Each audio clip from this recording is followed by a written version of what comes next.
आहे। सध्या या कंपनीचे संचालक व्ही.के. सिंग व त्यांचा मुलगा रोहित सिंग हे आहेत। व्ही.एस.आर. कंपनीचे काम व्ही.के. सिंग हे पाहतात। कंपनीकडे एकूण 16 विमानं, 20 पायलट आणि 36 को पायलट आहे अशी माहिती प्राप्त करण्यात आलेली आहे। तांत्रिक बाबी संबंधीची माहिती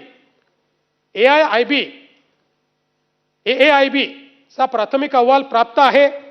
तथापि अंतिम अहवाल आल्यानंतर पोलीस तपासामध्ये तो समाविष्ट करण्यात येईल व तपासात त्याचा विचार करण्यात येईल। VTSSK विमानाचे वार्षिक इन्शुरन्स 27/8/2025 रोजी काढण्यात आले असून त्याचा प्रीमियम वार्षिक 25,56,384 इतका आहे। विमानाची लायबिलिटी ही 50 कोटी आहे। आतील व्यक्तींची लायबिलिटी प्रति व्यक्ती 1 कोटी इतकी आहे। पायलट सुमित कपूर यांचे ब्रेथ एनालायझर टेस्ट पॉझिटिव्ह आल्याने 2010 मध्ये व 2017 मध्ये त्यांचे लायसन्स सस्पेंड करण्यात आले होते। त्यानंतर 1 महिना लिअरजेट विमान चालवण्याचे अमेरिकेत ट्रेनिंग करून आल्यानंतर त्यांना को पायलट आणि त्यानंतर SLF या प्रकारचे 100 तासाचे ट्रेनिंग केल्यानंतर सन 2021 मध्ये पायलटचं लायसन्स पूर्ववत मिळालं होतं। त्यानंतर नियमित स्वरूपात पायलट म्हणून ते विमान चालवत होते। CIDच्या मार्फत या घटनेचा पुढचा तपास चालू आहे। उपरोक्त अपघाताची सखोल चौकशी करण्यासाठी विविध लोकप्रतिनिधीमार्फत शासनाला विनंती करण्यात आली। विशेषतः स्वतः उपमुख्यमंत्री सुनेत्राताईंनी देखील विनंती केली की CBIच्या माध्यमातून याची चौकशी केली जावी। त्या संदर्भात महाराष्ट्र शासनाने 20/2/2026 च्या पत्रान्वये केंद्रीय गृह मंत्रालय नवी दिल्ली यांना या संदर्भातली विनंती केली आहे। तसंच 6/3/2026 रोजी राज्यातील लोकप्रतिनिधी जनतेच्या भावना लक्षात घेऊन केंद्रीय गृहमंत्री यांच्याकडे देखील सदर प्रकरणाची सर्वसमावेशक, पारदर्शी व कालमर्यादा ठरवलेली चौकशी करण्याची विनंती केलेली आहे। मी स्वतः त्या संदर्भात त्यांच्याशी बोललो आणि CBI चौकशीच्या संदर्भात ते आता जो काही अहवाल आहे त्या अहवालाची वाट पाहत आहेत। तो अहवाल आल्यानंतर त्या संदर्भातली पुढची कारवाई ते करणार आहेत। केंद्र शासनाने या विमानाच्या अपघाताची चौकशी केंद्रीय विमान उड्डयन मंत्रालयाच्या अखत्यारीतील एअरक्राफ्ट ॲक्सिडेंट ब्युरो AAIB यांच्या मार्फत सुरू केली असून त्याचा प्राथमिक अहवाल AAIBच्या अधिकृत संकेतस्थळावर उपलब्ध आहे। सदर अहवालाच्या आधारे पुढील बाबी निदर्शनास येतात। अपघाताची माहिती मिळताच एअरक्राफ्ट ॲक्सिडेंट इन्व्हेस्टिगेशन ब्युरोचे महासंचालक व इतर 3 अधिकारी यांनी घटनास्थळी त्याच दिवशी 28/1/2026 रोजी तातडीने भेट देऊन पाहणी केली। Directorate general of civil aviation DGCA च्या 3 अधिकाऱ्यांचे स्वतंत्र पथकही घटनास्थळी त्याच दिवशी तपासासाठी दाखल झाले। सदर अपघाताच्या तपासकामी आंतरराष्ट्रीय तांत्रिक सहाय्य देखील घेण्यात आले आहे। त्यानुसार international civil aviation organisation ICAO नियमानुसार national transportation safety board NTSB USA याला या प्रकरणाची सूचना देण्यात आलेली आहे व त्यांची मदत घेण्यात येत आहे। बंबार्डियर हनीवेल या विमानाशी निगडित तांत्रिक कंपन्या आणि फेडरल एव्हिएशन ॲडमिनिस्ट्रेशन USA यांचे तांत्रिक तज्ञ तपासामध्ये सहभागी केले गेले आहेत। फ्लाइट डेटा रेकॉर्डर SSFDR मधील डेटा डाउनलोड करून AAIB लॅबमध्ये विश्लेषण सुरू आहे। विमानातील कॉकपिट व्हॉइस रेकॉर्डर यामधील डेटा मिळवण्यासाठी NTSBची मदत घेतली जात आहे। सदर अपघाताच्या तपासासाठी aircraft maintenance engineer AME, air traffic controller, aviation medicine specialist या क्षेत्रातील तज्ञांची मदत घेतली जात आहे। एकूणच तपासामध्ये तांत्रिक डेटा विश्लेषण, घटनास्थळ तपासणी, आंतरराष्ट्रीय तज्ज्ञांची मदत, फ्लाईट रेकॉर्डर विश्लेषण आणि हवामान विमानतळ परिस्थितीचा अभ्यास या सर्व बाबींवर विशेष भर देण्यात आला आहे. सदर अपघाताच्या दरम्यान AAIBच्या अहवालानुसार खालील बाबी निदर्शनास आल्या आहेत. बारामती विमानतळावर अधिकृत MET मेट्रोलॉजिकल सुविधा उपलब्ध नाही. VFR उड्डाणासाठी आवश्यक विजिबिलिटी किमान 5000 मीटरपेक्षा जास्त अपेक्षित आहे. तथापि घटनेच्या वेळी विजिबिलिटी 3000 मीटर इतकी होती. विमानतळावर विंडसॉक शिवाय कोणतेही नॅव्हिगेशन उपलब्ध नव्हते. त्यामुळे सदर लँडिंग हे पूर्णपणे व्हिज्युअल रेफरन्सवर अवलंबून होते. विमानतळावर स्वतःची ARFF aircraft rescue and fire fighting सुविधा उपलब्ध नव्हती. सन 2016 नंतर रनवेचे डांबरीकरण झाले नव्हते. तसेच रनवेवर खडी व चिन्हे फिकी झालेली आढळली. बारामती विमानतळ हे अनकंट्रोल्ड एअरफील्ड असणारे आहे. सारांश, सदर प्रकरणाची CID मार्फत चौकशी सुरू असून AAIBचा अंतिम अहवाल प्राप्त झाल्यानंतरच तपासाच्या अंतिम निष्कर्षापर्यंत पोहोचता येईल. सदर प्रकरण CBIकडे मी आधीच सांगितलं की त्याचा पाठपुरावा सुरू आहे. आता या संदर्भात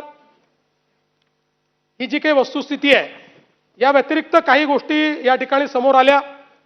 खरं म्हणजे रोहित पवारजींनी अतिशय भावनिक पद्धतीने हा मुद्दा मांडला आणि निश्चितपणे चेतन तुपेंनी देखील अतिशय चांगल्या पद्धतीने तो मुद्दा मांडला, अनेकांनी मांडला. निश्चितपणे महाराष्ट्राची आणि देशाची आणि अजितदादांवर प्रेम करणाऱ्या प्रत्येक व्यक्तीची ही अपेक्षा आहे की याची नीट चौकशी झाली पाहिजे. यातलं सगळं सत्य हे बाहेर आलं पाहिजे आणि याबद्दल कोणाच्याही मनामध्ये शंका नाही. मी या निमित्ताने केवळ एवढंच सांगू इच्छितो की रोहित पवार प्रयत्न करतायत, चांगलं आहे, आमचं सगळ्यांचं त्यांच्या प्रयत्नाला समर्थन आहे. मात्र ही भावना होता कामा नये की इतरांना त्याबद्दल काही घेणं देणं नाही आहे. ही भावना अयोग्य आहे. या सभागृहात बसलेल्या बहुतांश लोकांना, अजितदादांच्या कमी अधिक प्रमाणात सर्वांना अजितदादांच्या संदर्भात तीच संवेदना आहे. प्रत्येकाचं हे मत आहे की याची निष्पक्ष चौकशी झाली पाहिजे. या चौकशीच्या आड कोणीही येता कामा नये. आणि विशेषतः मागच्या काळामध्ये अनेक वेळा राष्ट्रवादी काँग्रेसचे सगळे आमदार 3 वेळा तरी किमान मला येऊन भेटले.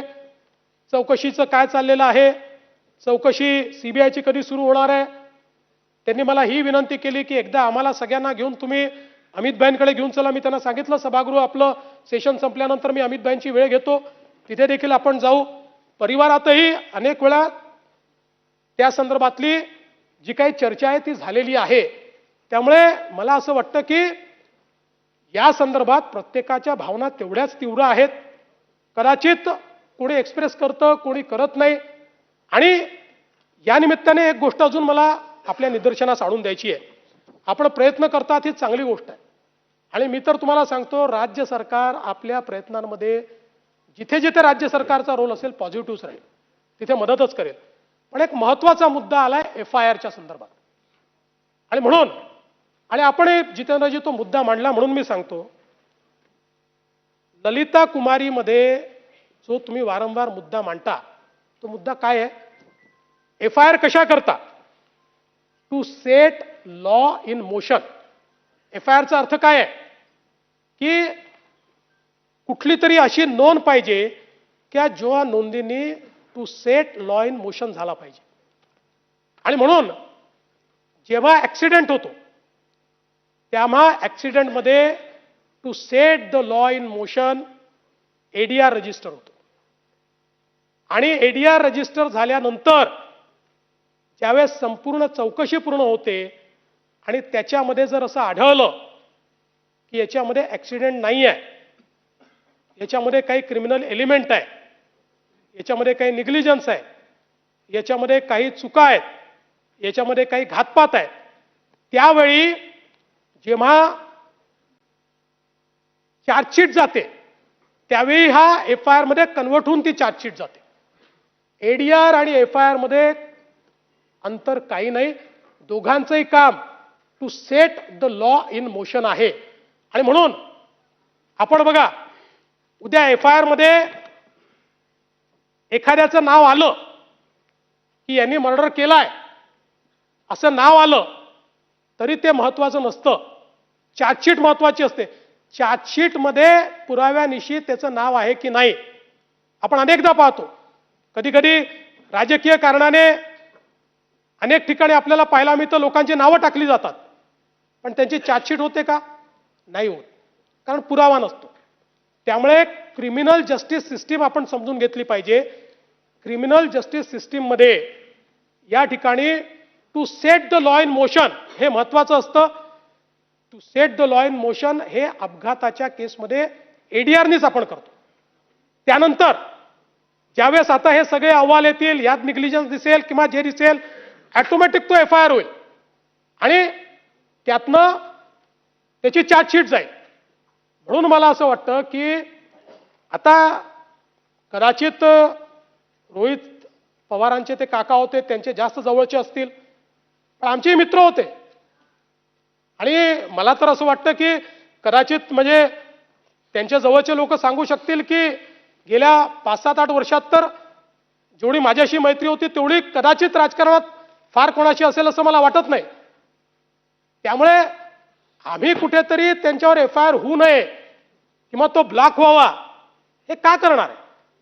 आपल्याला क्रिमिनल जस्टिस सिस्टीम मध्ये या पद्धतीनंच काम करावं लागतं. होतो ना, अगदी मी उदाहरण सांगतो की बावनकुळे साहेबांना बुक्की मारली, एफआयआर होऊन जाईल, कारण ते हर्ट आहे. हा ऍक्सिडेंट असल्यामुळे पहिले एडीआर होतो, एडीआरच एफआयआर मध्ये कन्व्हर्ट होतो. त्याची ती प्रोसेस चाललेली आहे. आणि मला असं वाटतं की ठीक आहे, आपल्या भावना तीव्र असल्यामुळे आपण राहुलजींना भेटलात, राहुलजींनी आपल्याला सांगितलं की तुम्ही कर्नाटकमध्ये जाऊन त्या ठिकाणी एफआयआर दाखल करा. कर्नाटकमध्ये 0 एफआयआर दाखल झाला. नाही ठीक आहे, त्यांनी नसेल सांगितलं, तुम्हाला मनात वाटलं असेल, पण मी तुम्हाला सांगतो, नाही नाही द्या ना शेवटी, असं नाही द्या शेवटी, पण मी तुम्हाला सांगतो, आपण जर बघितलं तर याच्यामध्ये हा जो काही 0 एफआयआर आहे हा घेण्याचा अधिकारच कर्नाटकला नाही. It is illegal. याचं कारण 0 एफआयआरच्या संदर्भातला नियम असा आहे की ज्यावेळी विक्टीम एफआयआर करण्याच्या परिस्थितीत नसेल त्यावेळीच विक्टीमला 0 एफआयआर करता येतो. जिथे एफआयआर करायचा ज्यांचं ज्युरिस्डिक्शन आहे त्या ज्युरिस्डिक्शन मध्ये जर विक्टीम पोहोचू शकत नसेल तर 0 एफआयआर होतो आणि तो 0 एफआयआर हा त्या पोलीस स्टेशनला त्या ठिकाणी कन्वर्ट होतो. अशा पद्धतीनं 0 एफआयआर घेण्याचं ज्युरिस्डिक्शन कर्नाटकला बिलकुल नाही. उद्या हे जे काही कर्नाटकने केलं आहे यात काय होणार? उद्या जर हीच पद्धत ठेवली तर आमचे विखे पाटील साहेब मुंबईच्या पोलीस स्टेशनमध्ये कर्नाटकच्या मुख्यमंत्र्याच्या विरुद्ध 0 एफआयआर नोंदवतील. आणि माझ्या दबावापोटी समजा नोंदला गेला, मी आणत नाही दबाव,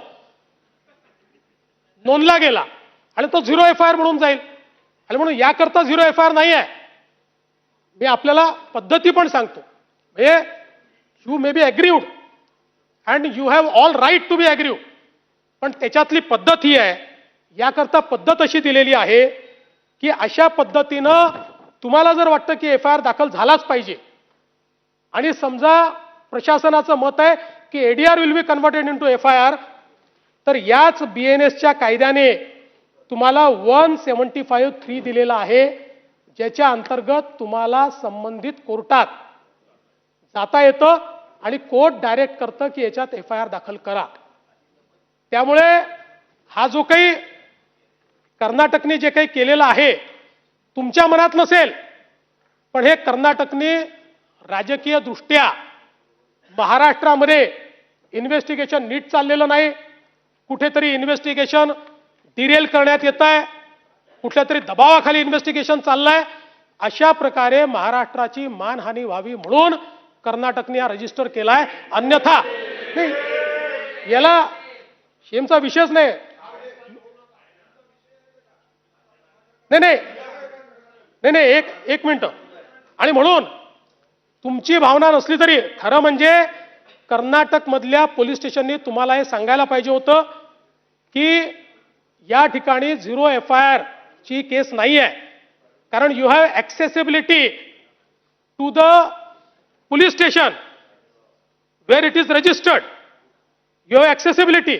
आणि त्यांनी जर तो रजिस्टर केला नाही तर 175(3) अंतर्गत तुम्ही कोर्टातनं तो रजिस्टर करून घेतला पाहिजे. पण मी तुम्हाला आश्वासित करतो, तुमच्या मनात शंका ठेवू नका. आकाश पाताळ एक करू, पण या केसमध्ये जर कोणाचा घातपात असेल, कोणाचाही बाप असला तरी त्याला खोदून काढू. सहन नाही करणार. कदाचित तुमच्या तीव्रतेपेक्षा माझी तीव्रता कमी असू शकते, पण इतकी बोथट नाही आहे की अजितदादांच्या केसमध्ये कोणी कॉन्स्पिरसी करेल आणि आम्ही त्याला सोडून देऊ, त्याचा मुर्दाही खणून काढू, एवढं तुम्हाला मी आश्वस्त करतो. आणि पुन्हा सांगतो, तुम्ही जे प्रयत्न करतात माझं समर्थन आहे, मी त्याच्या विरोधात नाही आहे. फक्त ते प्रयत्न करत असताना माझी तुम्हाला विनंती आहे, तुम्ही तरुण आहात, इतरांची तीव्रता कमी आहे असं तुम्ही समजू नका. कदाचित तुमच्यामध्ये लिडरशिप आहे, तुम्ही समोर जाऊन करतात. काही असे असतील की ज्यांना मनातलं वाटतंय पण ती लिडरशिप त्यांना दाखवता येत नाही किंवा त्यांच्यामध्ये ती कार्यपद्धती नाही आहे. आणि म्हणून मी पुन्हा एकदा या निमित्ताने सांगतो की या संपूर्ण इन्व्हेस्टिगेशनमध्ये जे जे करावं लागेल, आणि आपल्याला माहिती आहे, आपण स्वतः मला पत्र दिल्यानंतर आपण त्याचा उल्लेख केला, जसंच्या तसं मी ते पत्र केंद्र सरकारला पाठवलं आणि केंद्र सरकारकडे त्याचा पाठपुरावा मी करतोय.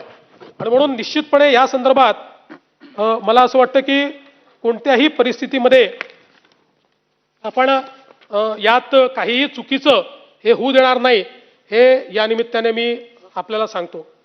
खरं म्हणजे कायदा आणि सुव्यवस्थेच्या संदर्भात बोलत असताना नानाभाऊ नाही आहेत.